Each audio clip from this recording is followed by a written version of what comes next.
Hello friends, नमस्कार। मैं शुएब खान लेकर आया हूँ अगला लेक्चर, अगला सेक्शन। हमने स्टार्ट किया ट्रांसफ़र ऑफ प्रॉपर्टी एक्ट, ठीक है, जिसमें हमने 6 सेक्शंस तक कवर कर लिए हैं। जो हमारा अगला सेक्शन है, सेक्शन 7, जो बताता है कि कौन कौन से पर्सन हैं जो कॉम्पिटेंट हैं कि ट्रांसफ़र कर सकते हैं। ट्रांसफ़र करने के लिए प्रॉपर्टी को कौन कौन से व्यक्ति हैं जो कॉम्पिटेंट हैं, ठीक है, जिनको माना गया है कि ये योग्य हैं, ठीक है, कि ये ट्रांसफ़र कर सकते हैं।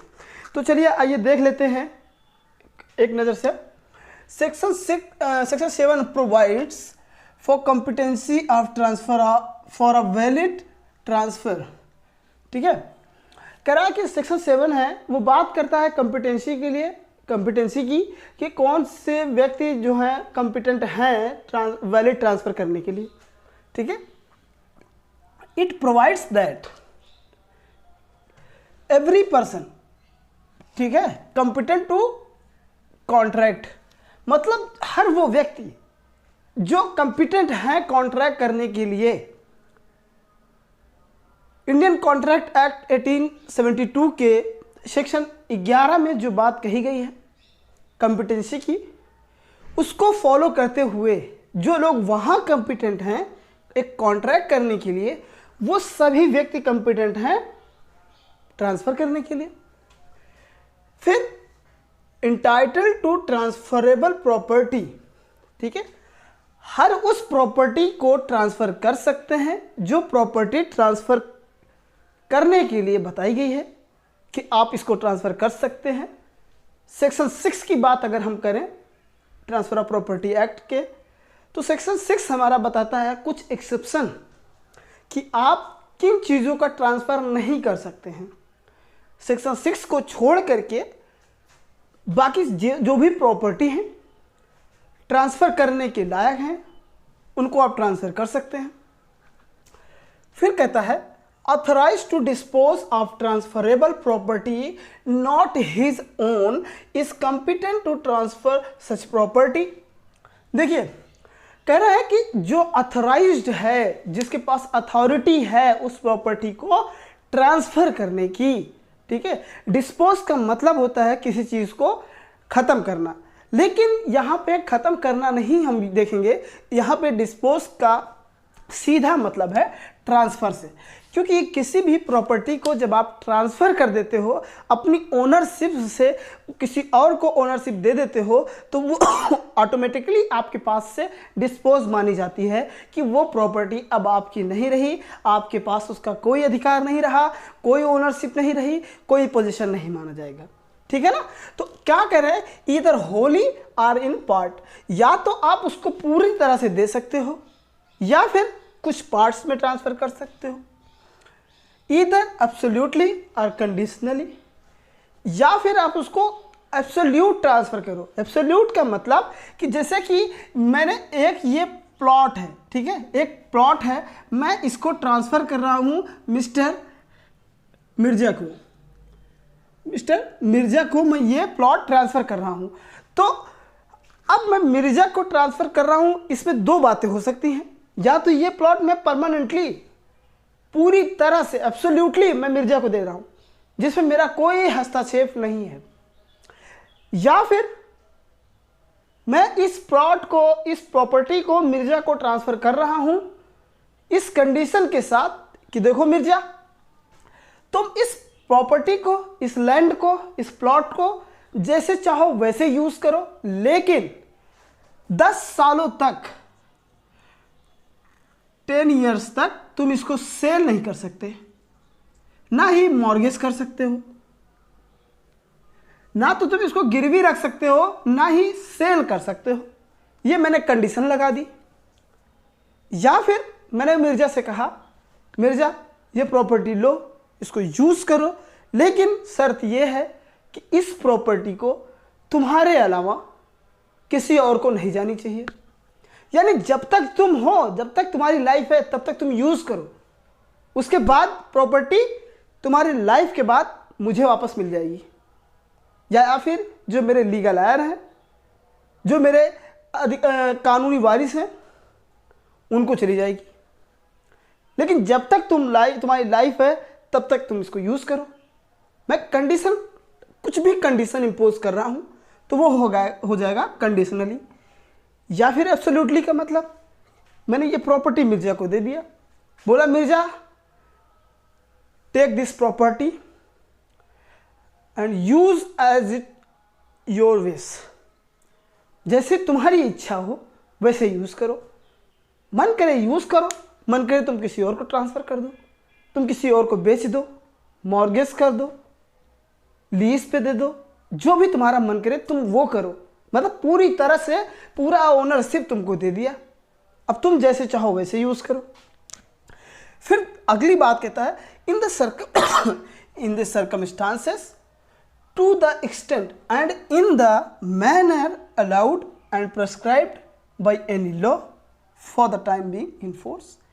या फिर कोई भी ऐसे सर्कमस्टांसेस हैं वो वहीं तक सीमित होंगे जहां तक हमारा कानून, कोई भी कानून है उस प्रॉपर्टी से रिगार्डिंग वो कुछ बताता है, कोई लॉ है, कोई कानून है, वो उस प्रॉपर्टी के रिगार्डिंग कोई बात कहता है तो उसको मानेंगे, उसको अप्लाई करेंगे और जिस मैनर में, जिस तरीके से बताया गया है उसी तरीके से उसको हम यूज़ करेंगे। ठीक है, इतनी बातें समझ में आ गई कि अब देखिए पर्सन कंपिटेंट टू ट्रांसफर, कौन कौन से पर्सन कंपिटेंट हैं, मतलब सभी व्यक्ति जो पर्सन कॉन्ट्रैक्ट करने के लिए इंडियन कॉन्ट्रैक्ट एक्ट 1872 के अंदर सेक्शन 11 में जो पर्सन बताए गए हैं कि वो कॉन्ट्रैक्ट कर सकते हैं। अब हम देखें अगर इंडियन कॉन्ट्रैक्ट एक्ट की तरफ, ठीक है, उसमें क्या बताया गया है। Section 11 of the Indian contract act 1872 कहता है कंडीशंस जो हैं कंपिटेंसी के लिए, किसी पर्सन के, किसी व्यक्ति के कंपिटेंट होने में जो कंडीशंस बताई गई हैं उन कंडीशंस को फुलफिल करना है।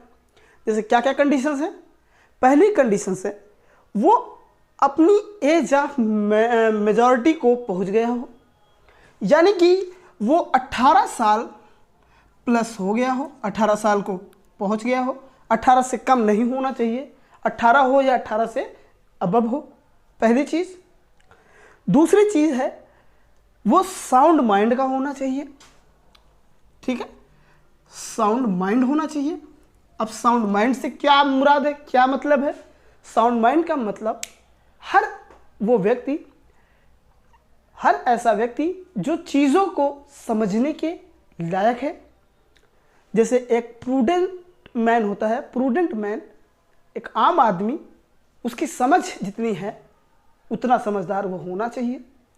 अगर घोड़ा है तो उसको घोड़ा वो समझ रहा है, ठीक है, गधा नहीं समझ रहा है, चीज़ें क्लियरली समझ पा रहा है, पहचान पा रहा है, वो साउंड माइंड का है, स्वस्थ चित्त है।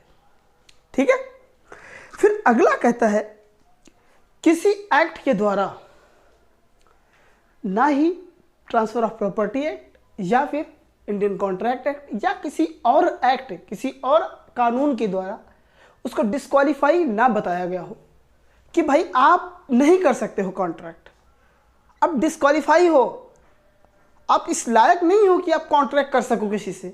क्यों? क्योंकि हो सकता है आपने पहले किसी से कॉन्ट्रैक्ट किया हो और उस कॉन्ट्रैक्ट के कंडीशंस को आपने ब्रीच किया हो और ऐसा आपने बार बार किया हो, या फिर आप इंसॉल्वेंट हो गए हो, यानी कि आपका दिवालिया घोषित हो गया है, दिवालिया हो गए हो आप, तो आप डिस्क्वालीफाई हैं। या फिर आप किसी क्राइम में हैं जो सोसाइटी के मोरल के खिलाफ है, नैतिकता के खिलाफ है, मोरालिटी के खिलाफ अगेंस्ट है, तो फिर आप जेल में हैं और जेल में हो करके आप कॉन्ट्रैक्ट नहीं कर सकते हैं। तो ऐसी कुछ कंडीशंस बताई गई हैं जहां पे किसी पर्सन को डिस्क्वालीफाई किया गया है। अगर वो डिस्क्वालीफाई है तो वो कॉन्ट्रैक्ट करने के लिए कॉम्पिटेंट नहीं माने जाएंगे और जो कॉन्ट्रैक्ट करने के लिए कॉम्पिटेंट नहीं माना जाएगा वो ट्रांसफर ऑफ प्रॉपर्टी के अंतर्गत किसी भी प्रॉपर्टी का ट्रांसफर करने के लिए भी कॉम्पिटेंट नहीं माना जाएगा, यानी कि वो सेक्शन 7 के अंदर नहीं आएगा। ठीक है, ये तो बात रही सेक्शन 7 की। अगर हम और आगे जाएं तो हम देखेंगे कि इसमें 2-3 बातें कही गई हैं। जो पहले तो कॉम्पिटेंसी की बात की गई है, वो हमने समझ लिया। फिर बात की गई है एब्सोल्यूटली और कंडीशनली, या फिर अगर इनको भी हम देखें, इनको तो हम समझे ही हैं, लेकिन अगर दूसरे पॉइंट को समझे, होली या पार्ट। अब अगर किसी भी प्रॉपर्टी का आप पार्ट में कैसे ट्रांसफ़र कर सकते हो, ये भी हमको देखना है। क्योंकि भाई किसी प्रॉपर्टी का ट्रांसफ़र पार्ट में आप कैसे करोगे। देखिए, मान लीजिए मेरे पास प्रॉपर्टी है, काफ़ी ज़्यादा प्रॉपर्टी है, ये 100 स्क्वायर फीट की ज़मीन है, ठीक है, प्लॉट है। ये 1000 स्क्वायर फीट की ज़मीन मेरे पास पड़ी हुई है, वेस्ट है, मेरे किसी काम का नहीं है, ठीक है, इसका मैं यूज़ ही नहीं कर रहा हूँ, यूजलेस है मेरे लिए। तो मैंने क्या कर दिया, देखिए ये प्रॉपर्टी जो है ऐसी जगह पे है जिसका दूसरे यूज़ कर रहे हैं, मैं नहीं कर पा रहा हूँ क्योंकि मेरे लिए यूजलेस है, बाकियों के लिए वो यूज़फुल है। तो मैंने, दूसरे व्यक्ति हैं मिस्टर फरहान है, मैंने इनको बोला कि देखिए इस प्रॉपर्टी को आप फुली यूज़ करिए, जैसे चाहे वैसे। ये तो होली हो गया। अब पार्ट में कैसे हुआ, पार्ट में ऐसे हुआ, 1000 स्क्वायर फीट की ज़मीन है। मैंने मिस्टर फरहान को बोला, देखिए फरहान, आप एक काम कीजिए, इस ज़मीन का सिर्फ उतना पोर्शन आप यूज़ करेंगे जितने से आपकी कार आ जा सके। आप इस पर कोई प्लॉट नहीं बनाएंगे, मतलब कोई बिल्डिंग नहीं बनाएंगे, कुछ भी ऐसा नहीं बनाएंगे जो कल को हमें नुकसान पहुंचाए। आप बस उसको ऐसे यूज़ कर सकते हो कि आप अपने साधन को लाने ले जाने के लिए या आप आने जाने के लिए उसको यूज़ कर सकते हो। ये हो गया पार्टली। तो चीज़ें आपको समझ में आ रही होंगी, आई होप। चलिए आज के लिए इतना ही, धन्यवाद, मिलते हैं नेक्स्ट वीडियो में।